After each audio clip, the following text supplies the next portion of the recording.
So the McCain camp is playing the association game for all it is worth, whatever it's worth. But inspecting the other guy's pals is a double-edged moose hunting sword. If your vice presidential nominee has spent years palling around with fringe Alaskans who are pushing to secede from the United States. According to a brand new story on Salon.com, Sarah Palin's ties to the fringe Alaska Independence Party are deeper than previously reported.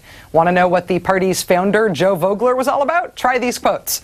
Quote, "I'm an Alaskan, not an American. I've got no use for America or her damned institutions." That's one from the party's website. From a 1991 interview, quote, "The fires of hell are frozen glaciers compared to my hatred for the American government. Wow. And I won't be buried under their damn flag." Now, in the same way Barack Obama was not a member of the Weather Underground, Sarah Palin was never a member of the Alaska Independence Party. However, non-member Palin has attended party conventions, has addressed the convention as recently as this year in 2008, saying, quote, "Keep up the good work." Does that constitute palling around? Is there more to this story? Joining us now is Max Blumenthal, a fellow at the Nation Institute. He has just reported and written a brand new story about Palin's connections to the Alaska Independence Party for Salon.com. Max, thanks for joining us. Yeah, great to be here. For people unfamiliar with Alaska politics, what's the Alaska Independence Party all about? Is there anything in the politics of the lower 48 to compare them to?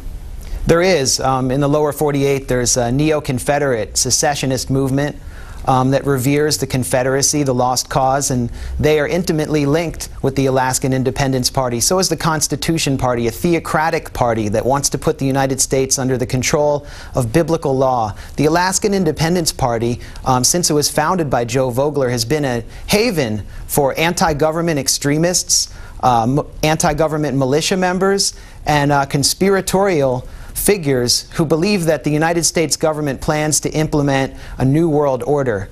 And when my co-author, the co-author of this article, David Nywert, an investigative journalist who's been covering the anti-government militia movement since the 90s, when we took our separate trips to Alaska, when we interviewed the former head of the Alaskan Independence Party, Mark Kreisen, when we talked to the people who served on the city council with Sarah Palin, and talked to different people around the city of Wasilla, what we found is that Sarah Palin is far more intimately associated with the extreme right-wing fringe of Alaska than the media has acknowledged or than she is willing to acknowledge. Well, how strong are those connections, and how are they made manifest? I mean, I know that she was close with that former chair of the party who you interviewed when she first got into politics, but what are the exact connections between her and this group? Well, she used the former head of the Alaskan Independence Party, Mark Kreisen, and his friend, a John Birch Society activist named Stephen Stoll, to advance her political career.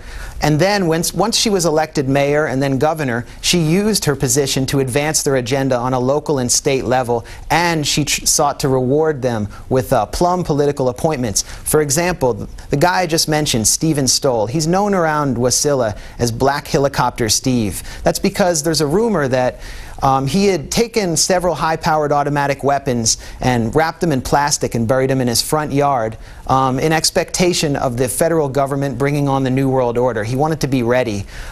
These characters used to hold regular protests outside the office of Sarah Palin's predecessor, John Stein, and when she declared her campaign against him, at their urging, they demanded that he produce a marriage certificate proving that he was legally married to his wife. So they were creating the negative backscatter in Sarah Palin's mayoral campaign. Steve Stoll donated $1,000 to Sarah Palin's mayoral campaign, and as soon as she became mayor, she sought to appoint Steve Stoll to the city council seat that she had just vacated.